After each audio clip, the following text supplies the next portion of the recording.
Hi everyone! Today's video is going to be about coping with a narcissistic parent as a teenager. What kind of brought this on was the unfortunate suicide of Linkin Park's singer Chester Bennington.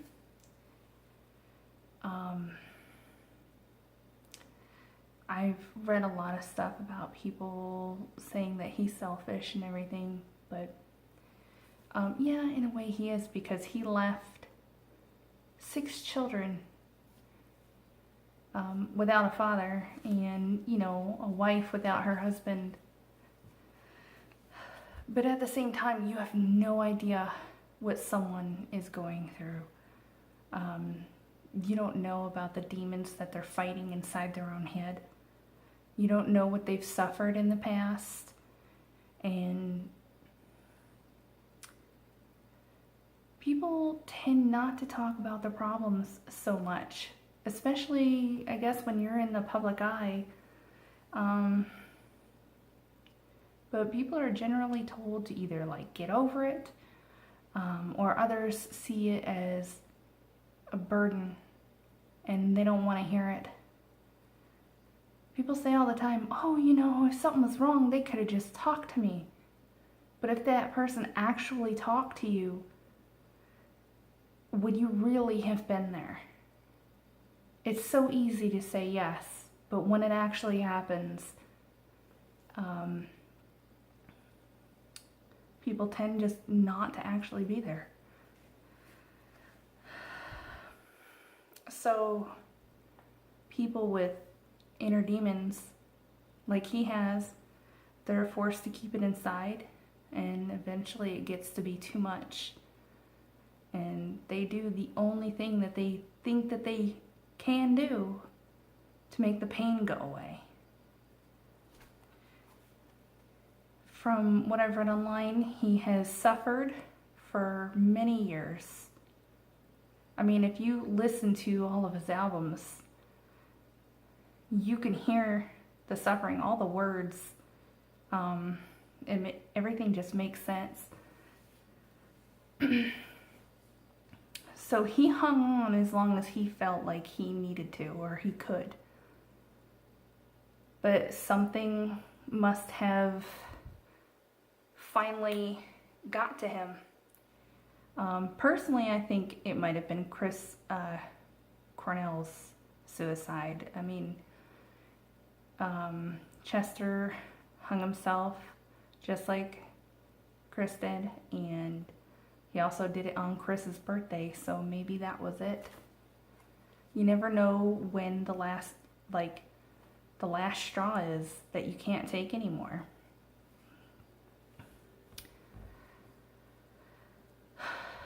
But anyway, I want you to think back to your teen years, living with your narcissistic parent. What did you do to cope with living with them?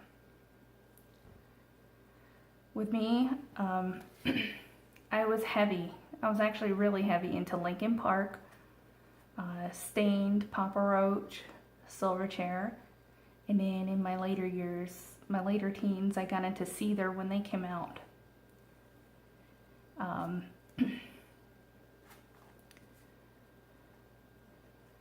Linkin Park, their lyrics, they just seemed to match everything that I was feeling when I was a teen. I actually liked them so much that I actually got a similar tattoo as Chester. I got the flames on my wrist, blue. I got this when I was like 18.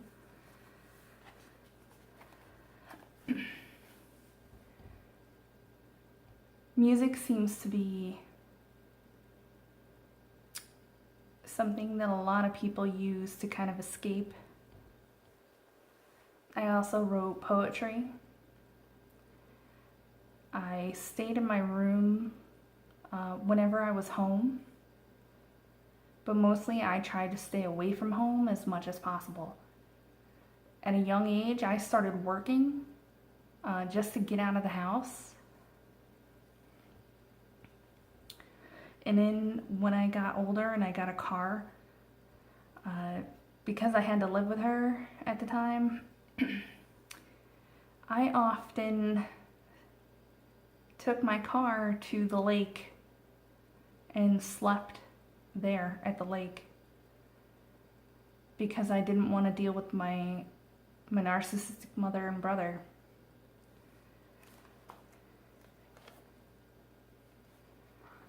Everybody has different ways of coping, and I actually asked in my group how everybody else coped. I'm going to name you off the list of what people were saying.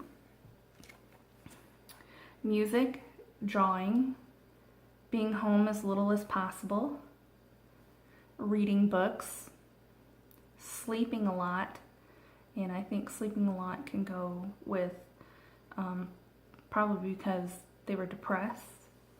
It's a possibility. Cutting and other self-harm, TV, overload themselves with schoolwork and activities, video games.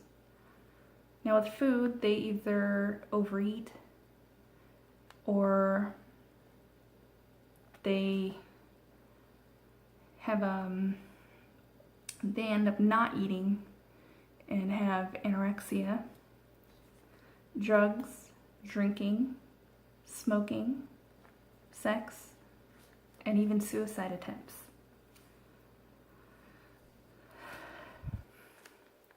When you're trying to cope,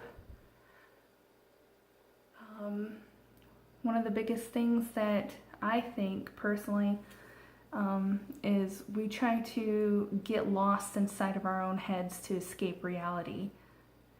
We try to envision a better life, try to think of ways to escape our current life or dream of a better future without our narcissist.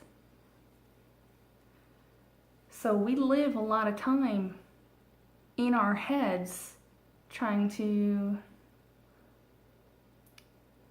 escape our narcissist.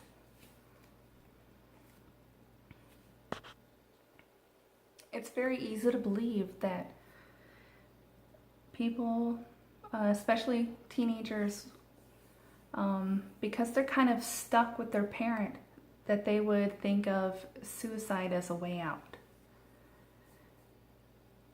Something that haven't told many people before. I thought about it a lot when I was younger to get away from my narcissistic mother. I don't remember my exact age. I think I was 14, maybe 15. I talked about an incident where there was like a $50 bill that my mom had left on a chair in the living room, and me and my friend were hanging out in my room, and the $50 bill went missing, and she berated me for a very long time, accusing me of stealing it, even though I was in my room the entire time, never left it. And kind of find out my cousin had stopped by and taken the $50, and the $50 was actually like intended for her. So all that berating and embarrassment in front of my friend, I couldn't take it anymore. It wasn't, but I think maybe a few days or something after that after I had been in my room depressed and embarrassed, thinking about everything that went on and how she treats me in front of people, like in front of my friends, and at home alone when we're behind closed doors. I just couldn't take it anymore. So at that time I had no idea what to do. So I just ended up taking a bottle of Anacin, which is like medication over the counter that you can take for like headaches. And I don't know how many I took, between 20 and 30 I would guess. Nobody was home, so I sat there on the couch, downed all the pills, and then went into my room and went to sleep, hoping that it would, I wouldn't wake up. At some point during the night, I woke up feeling really sick, and I was freaking out and crying, throwing up a little bit. It was an awful feeling. So I eventually woke my mother up and she took me to the hospital. And the doctor asked me in front of my mother why I did it. I kind of looked at her and I realized I couldn't tell her, I couldn't say anything in front of people. So I just said, a boy broke up with me or something like that. Or it was over a boy. But it actually was not. So I had to go to therapy with one psychiatrist, and she was like really weird. She, like during the session, she kept putting her shirt over her face like this, and then putting her hands down her pants like Al Bundy. And I don't know if she was doing it to see if I would say something about it, or if she was just weird. But I said I didn't want to go back to her, so I went to some other guy, and he tried to get me to open up, but I wouldn't open up. And I guess I just didn't make it seem like anything was wrong. And he said I didn't need therapy, which I really did. I guess I was just really good at hiding it as a teenager.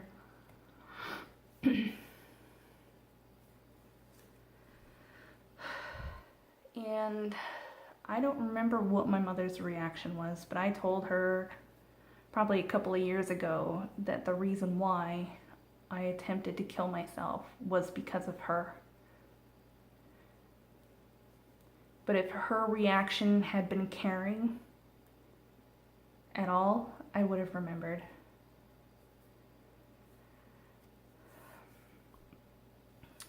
So if you're a teenager and you're dealing with a narcissistic parent, please do not try to hurt yourself or kill yourself. Try to see if you can find a safe place, someone to talk to, anybody. Call the National Suicide Prevention Lifeline. The number is 1-800-273-8255. Or if you want to chat with somebody online, suicidepreventionlifeline.org. Please go there. Just do something, because I regret what I did. And I'm so happy that it worked out, that I didn't pass. Because I have a really good life now. I'm no contact with my mother, no contact with my brother, and I don't have to really deal with them. And I have a wonderful daughter. I just, I'm not like super happy, but I'm happy. I'm good with how things are now. The only thing keeping me from being super happy is that I'm still in my healing process.